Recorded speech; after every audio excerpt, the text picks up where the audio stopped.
Segundo Reis, capítulo 6. Eliseu faz flutuar um machado. Em outra ocasião, os discípulos dos profetas sugeriram a Eliseu: como vês, o lugar em que moramos perto de ti tornou-se pequeno demais para nós. Vamos até o Jordão e ali cada um de nós cortará um tronco a fim de podermos construir ali mesmo um local para reuniões. E Eliseu aqueceu dizendo: ide! Então um deles o convidou: queiras vir com teus servos? E ele respondeu: irei. Assim foi com eles. Chegando ao Jordão, puseram-se a derrubar árvores. Entretanto, quando um deles estava cortando um tronco, o ferro do machado caiu nas águas do rio, e ele imediatamente gritou: ah, meu senhor, esse machado fora tomado de empréstimo. Ao que o homem de Deus indagou: onde caiu o machado?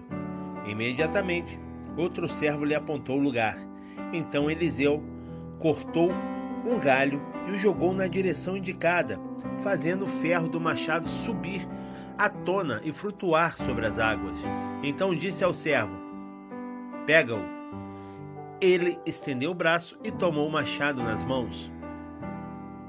Eliseu cega os arameus.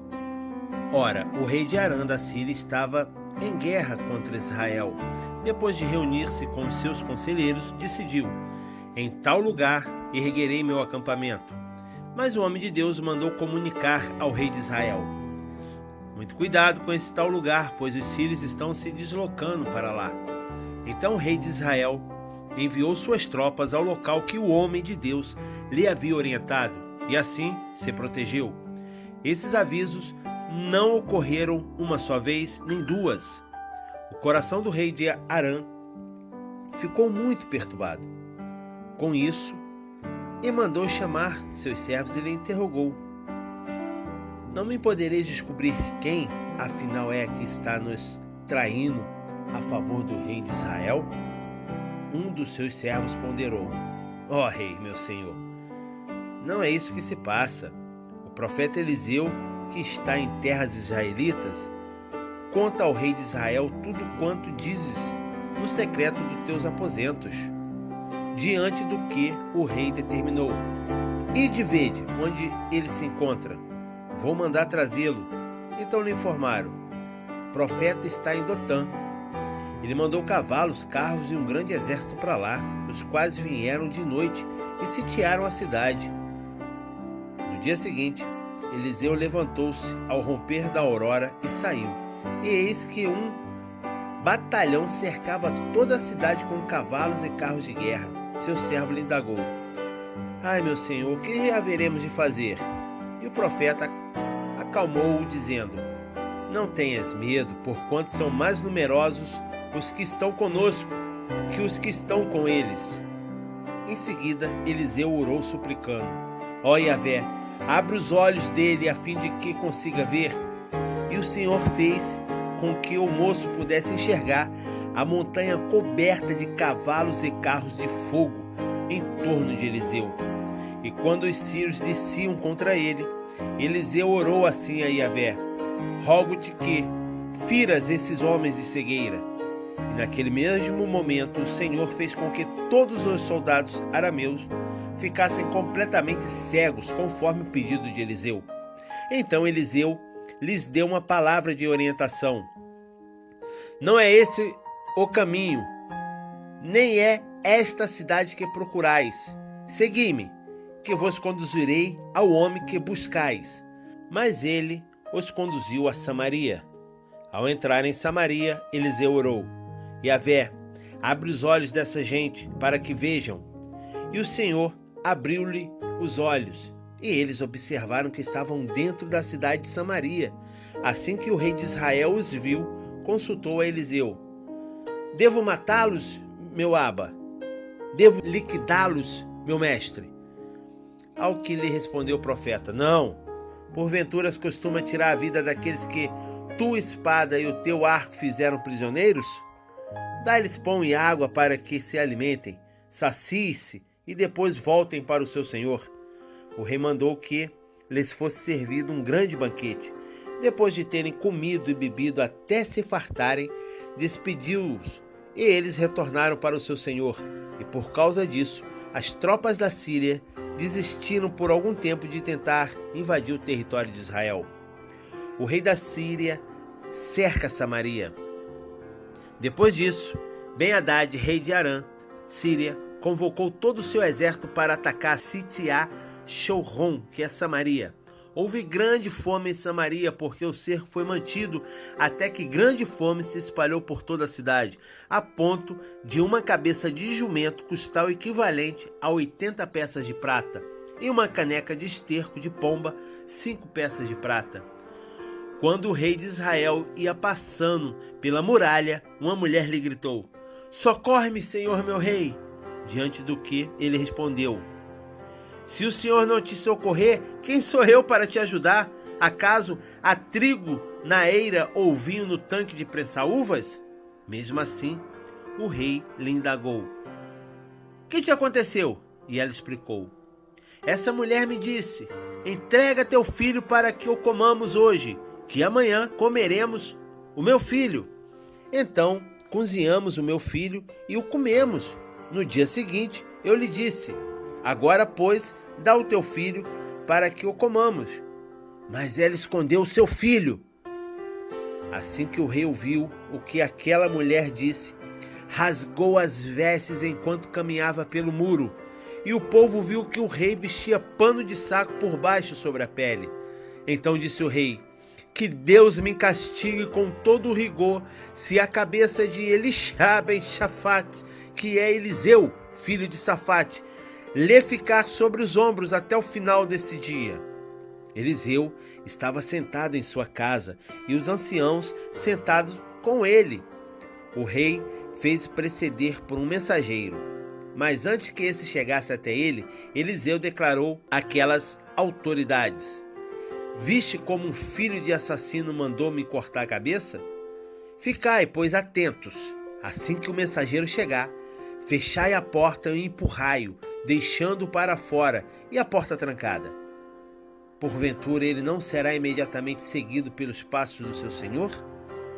Quando Eliseu ainda estava falando com eles, o mensageiro chegou e declarou: "Isto é um castigo que vem de Yahvé. Que razão teria ainda para ter esperança no Senhor?" Segundo Reis, capítulo 7. Eliseu antevê fartura. Eliseu respondeu: "Escuta a palavra de Yahvé, assim diz o Senhor: amanhã, por essas horas, na entrada de Samaria, tanto uma medida de farinha como 2 medidas de cevada serão vendidas por 1 peça de prata." O escudeiro em cujo braço do rei se apoiava respondeu ao homem de Deus: "Ainda bem que o Senhor mandasse abrir as comportas do céu. Será que essa profecia poderia se tornar realidade?" Entretanto, Eliseu advertiu: "Tu verás com os teus próprios olhos, contudo, dessa fartura não comerás." Os leprosos se fartaram primeiro. À porta da cidade estavam 4 leprosos, os quais disseram entre si: "Por que ficamos aqui à espera da morte? Se resolvermos entrar na cidade, morreremos lá, porque a fome reina lá dentro. Se ficarmos aqui, morreremos da mesma forma. Vamo-nos, pois, e passamos para o acampamento dos arameus, a fim de nos rendermos. Se nos deixarem viver, viveremos. Se nos matarem, morreremos." Assim que a noite caiu, eles se dirigiram ao acampamento dos arameus. Quando chegaram às proximidades do acampamento, observaram que não havia ninguém ali, pois o Senhor tinha feito os arameus ouvirem o ruído de um grande exército com cavalos e carros de guerra, de modo que comentaram uns com os outros: "O rei de Israel deve ter contratado os reis dos hititas e o dos egípcios para marcharem contra nós." Sendo assim, a fim de salvarem as próprias vidas, os sírios fugiram ao anoitecer, abandonando todos os pertences, tendas, cavalos, jumentos, e deixando o acampamento como estava. Aqueles leprosos, portanto, chegaram às imediações do acampamento e entraram numa tenda. Depois de terem comido e bebido, levaram de lá prata, ouro e vestes que foram em seguida esconder. Retornaram mais tarde e entraram em outra barraca e tiraram de lá os despojos e igualmente os esconderam. Os leprosos anunciam a boa nova. Então disseram depois entre si: não está certo o que estamos fazendo. Hoje é um dia de boas novas e nós estamos calados. Se esperarmos até o raiar de amanhã, com certeza algum castigo nos sobrevirá. Vamos, pois, levemos essa grande notícia ao palácio do rei.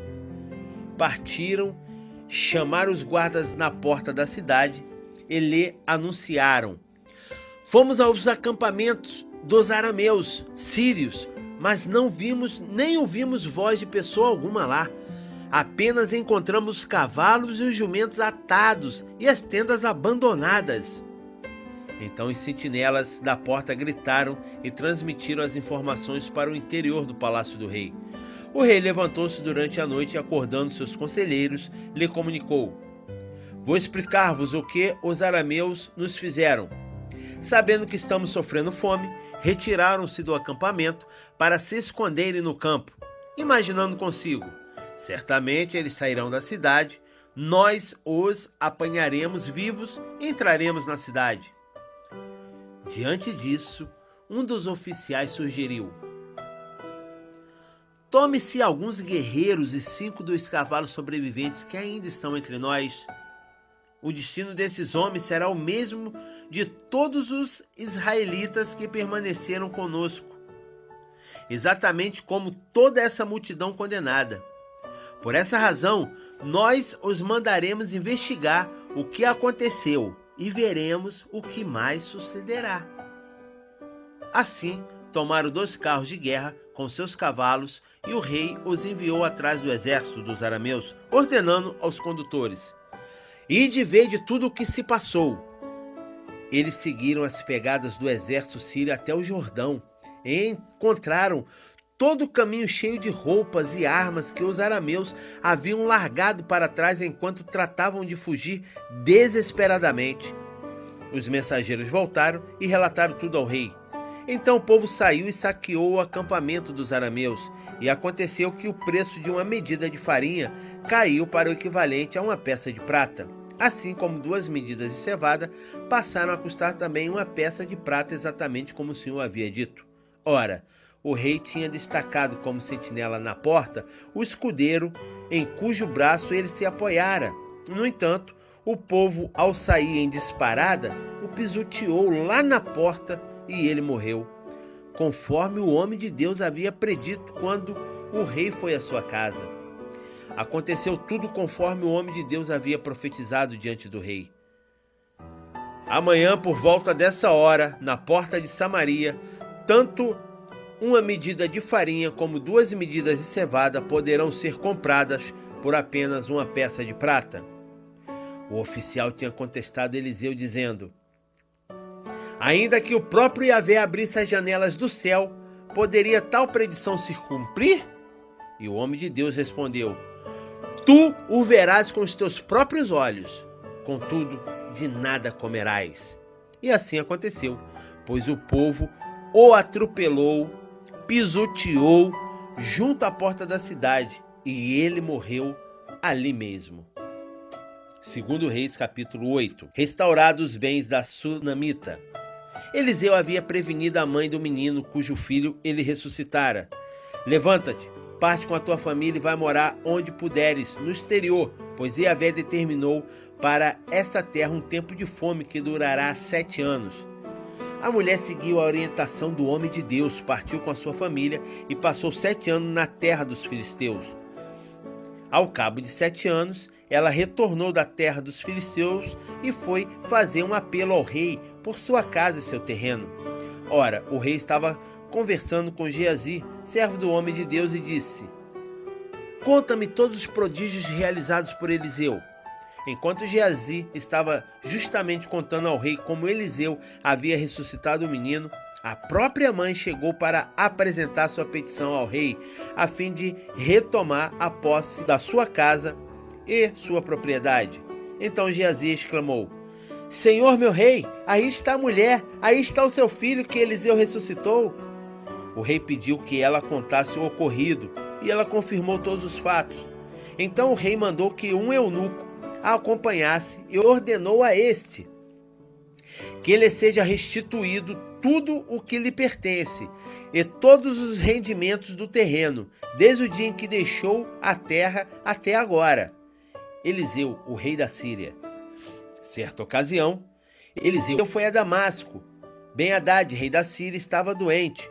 Quando disseram ao rei: o homem de Deus está na cidade, então o rei ordenou a Azael: toma contigo o presente, vai ao encontro do homem de Deus e consulta o Senhor por meio dele, para saber se ficarei curado dessa enfermidade.